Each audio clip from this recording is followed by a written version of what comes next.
역대상 15장 1절 말씀. 역대상 15장 1절 말씀. 저와 여러분이 자막을 참조해서 한 절씩 교독합니다.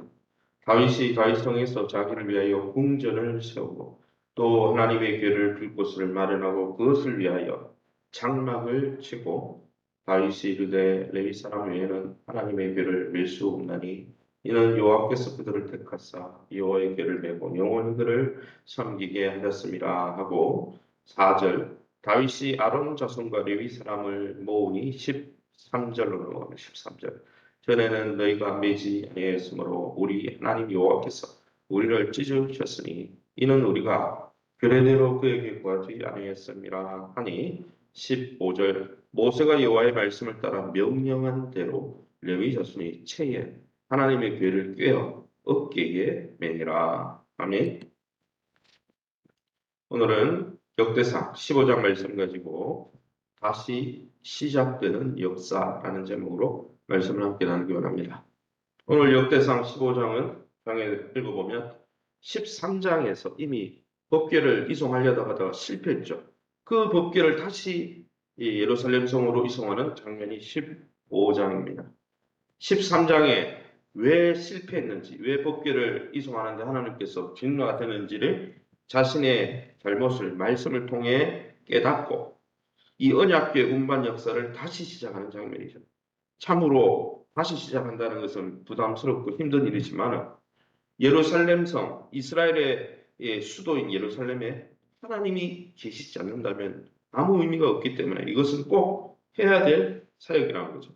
그럼 오늘 본문을 통해서 우리가 믿고 의지하는 하나님은 어떤 분이십니까? 2절입니다.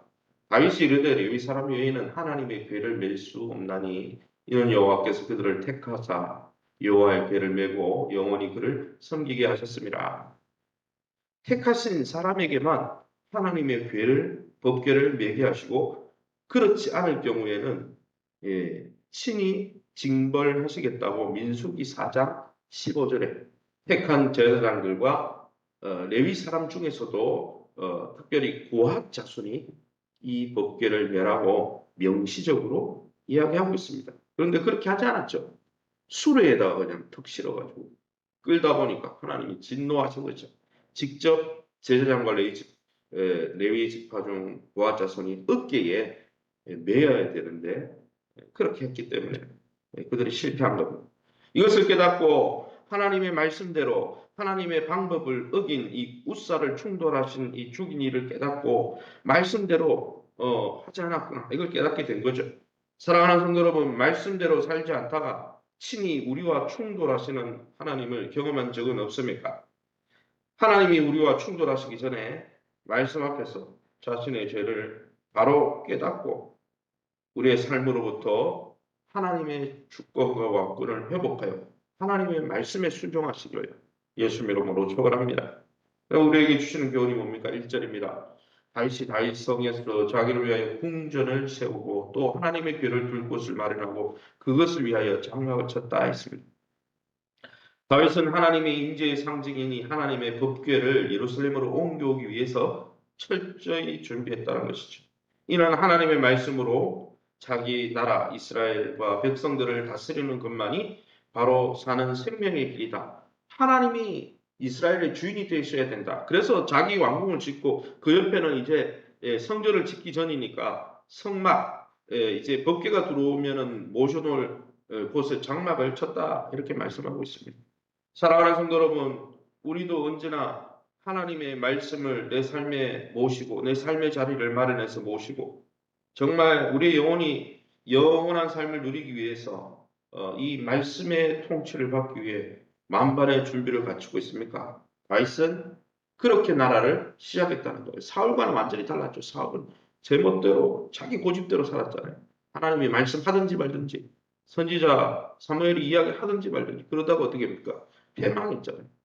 그러기에 저와 여러분이 말씀의 자리를 날마다 우리의 삶 속에 마련해 두고 말씀의 통치를 하나님의 통치를 받는 진짜 천국의 삶을 누리시기를 예수의 이름으로 축원합니다. 4절입니다. 다윗이 아론 자손과 레위 사람을 모았다 했습니다. 다윗은 하나님의 괴를 운반할 레위 사람들을 모았습니다. 13장에서는 열정만이 앞세워서 뭐 말씀이 어떻게 하든지 상관없이 얼른 법궤를 모시고 와야 되겠다. 그러고 성경 이야기한 하나님이 어떻게 법궤를 옮기라고 한 이야기를 다 무시하고 그렇게 하니까 실패했잖아요. 그 실패를 반복하지 않기 위해서 이번에는 하나님이 세우신 율법에 나오는 대로 최선의 모습을 다합니다. 아론 자손 제사장들을 부르고 레위 사람, 특별히 이 레위 사람 뒤에 읽어보면은 고핫 자손을 부르는 것이죠. 왜요? 그들이 이 법궤를 맬 수 있기 때문이죠. 사랑하는 성도 여러분, 우리는 삶의 실패 가운데 무엇을 배우고 있습니까? 어떻게 해야 거듭 실패하지 않는지 다시 하나님의 말씀으로 돌아가 말씀이 무엇을 이야기하고 있는지 정말 하나님이 무엇을 우리에게 원하시는지를 돌아보고 더 이상 실패를 반복하지 않는 삶을 사시기를 예수님의 이름으로 축원합니다. 13절입니다. 전에는 너희가 믿지 아니하였으므로 우리 하나님 여호와께서 우리를 찢으셨으니 이는 우리가 규례대로 말씀대로 그에게 구하지 아니하였습니다. 다윗은 지도자들을 불러서 지난번에 언약궤를 옮기는 사역이 왜 실패로 돌아갔는지 솔직하게 자신의 죄를 고백합니다. 그래서 우리라고 했습니다. 우사가 죽었잖아요. 우사가 손을 만져가지고 우리 죽었다 이렇게 책임 전가하지 않고 내 책임이다, 우리다, 나다, 내 책임이다. 지도자는 자기의 잘못이 있으면 인정할 줄 알아야 되죠. 그게 위정 대통령이든 그게 국무위원이든 국회의원이든 나는 뭐 체법권 있고 나는 방탄이 있고 뭐 나는 뭐가 있고 이래가지고 뭐 정말 잘못한 게 있는데도 신하지 않고 그 나라는 망해요. 그런 나라는. 다윗이 무엇을 잘했습니까? 자신의 잘못을 사람들 앞에서 인정했어요. 겸손하게. 개인의 잘못을 바로잡을 뿐 아니라 공동체와 연대해서 책임을 지고 우리가 그때 잘못했다. 내가 잘못했고 우리가 잘못했다. 이 일이 이스라엘 전체에 중요한 사역임을 알았기 때문에 그는 자기 잘못을 시인하고 그래서 바로 잡았어요. 그래서 다윗의 왕국이 승승장구한 거예요. 사울처럼 하나님이 말씀하는데도 끝까지 고집부린 게 아니고 하나님이 말씀할 때 자기 잘못을 공동체 앞에서 여러분 왕인데 기득권자인데 모든 것을 가졌는데 내가 실수했다 이렇게 말하기가 쉬운 것 같습니까? 어려워요. 그런데 다윗은 그렇게 겸손한 사람이었어요.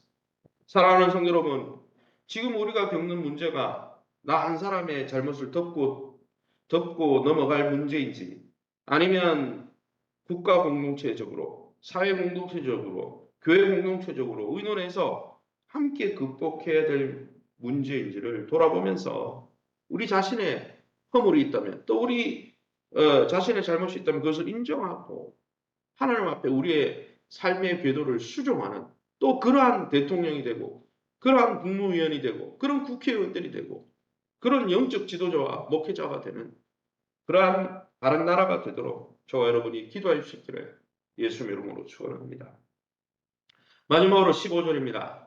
모세가 여호와의 말씀을 따라 명령한 대로 레위 자손이 채 하나님의 궤를 꿰어 어깨에 매니라. 나라의 하나님이 통치권을 바로 세우기 위한 왕의 선한 사역에 동참하기 위해 이 지도자들은 드디어 하나님이 명령하신 하나님의 말씀을 따라서 자신들을 이 제사장과 고아 자손이 자신들을 성결하게 하고 어떻게 했어요?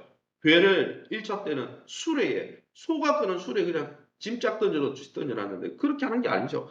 하나님을 상징하는데 하나님의 보호자인데 어떻게 합니까? 월물로 라 조선시대에 보면은 어떤 대감의 가마는요, 종들이 그 뭡니까 체에 꿰어서 메었어요. 어깨에 메고 그분을 모시고 가는 거예요. 그와 마찬가지로 오늘 성경 15절에도 하나님이 말씀한 대로 레위 자손, 고핫 자손이 체에 하나님의 궤를 꿰어서 어깨에 여러 명이 메고 앞에는 제사장들이 서고 그렇게 간 거죠. 왕의 힘차기 때문에. 이처럼 말씀에 철저하게 순종함으로 역사의 실패를 바로 잡았다는 것입니다. 사랑하는 성도 여러분, 우리 국가 공동체는 또 우리의 사회와 우리의 교회, 우리의 가정 공동체와 우리 개인의 삐뚤어진 역사를 바로 세우는 유일한 비결도요. 여론이 어떠냐, 요즘. 요즘 세상이 어떻게 흘러가느냐. 그게 맞추는 게 아니고요. 오늘 15절에 나오잖아요. 하나님의 말씀이 무엇을 이야기하느냐? 하나님의 말씀의 원리가 무엇을 이야기하냐? 거기에 맞출 때요. 국가가 회복되어지고 교회가 회복되어지고 가정이 회복되어지고 개인이 회복되어지는 것이지. 여러분 세상 사람들이 악하고 죄인인데 뭐 세상의 여론이 뭐 중요해요. 하나님이 무엇을 말씀하시는지. 또 우리에게는요. 세상이 안 중요하잖아요. 우리의 주인은 하나님이시잖아요. 그리스도잖아요. 그런데 여러분 예수 믿고 나서도 여론 따지고 예수 믿고 나서도 요즘 문화가 그렇다고 그러고 그러면 망하는 거예요. 사울처럼. 그러게 저와 여러분이 우리 교회와 이 국가 공동체가 또 우리 자신과 가정이 항상 하나님의 거룩한 말씀의 지배를 받을 수 있도록 디모데후서 2장 15절에 사도 바울이 디모데에게 유언한 것처럼 너는 하나님의 말씀을 옳게 분별하며 부끄러울 것이 없는 일꾼으로 인정된 자로 날마다 자신을 하나님의 말씀 앞에 드리라고 한 것처럼 하나님의 말씀이 무엇을 말씀하는지 우리 자신을 돌아보고 또 그 말씀 앞에 우리의 삶을 조정하며 맞추어가는 참 신앙인의 삶을 회복하시기를 예수 이름으로 축원합니다. 시간을 우리 합심해서 기도할 때 우리 교회 공동체가 또 우리 국가 공동체와 사회 공동체가 항상 모든 일에 하나님의 거룩하신 말씀에 지배를 받는 하나님의 뜻이 하늘에서 이루어진 것처럼 이 땅에서 우리 삶 가운데 이루어지게 해달라고 또 예수님의 사랑 안에 강하고 복음으로 섬기는 교회가 될 수 있도록 그 일을 위해서 하나복 일대일 훈련 또 SQ 드림 숲을 목장 사역과 다른 사역들 가운데 적극적으로 동참하고 순종함으로 하나님의 뜻을 이루게 도와달라고 박인수 권사님, 권영호 성도님 외 한우들을 위해서 우리 자녀들과 기업을 놓고 우리 합심해서 통성으로 기도합니다.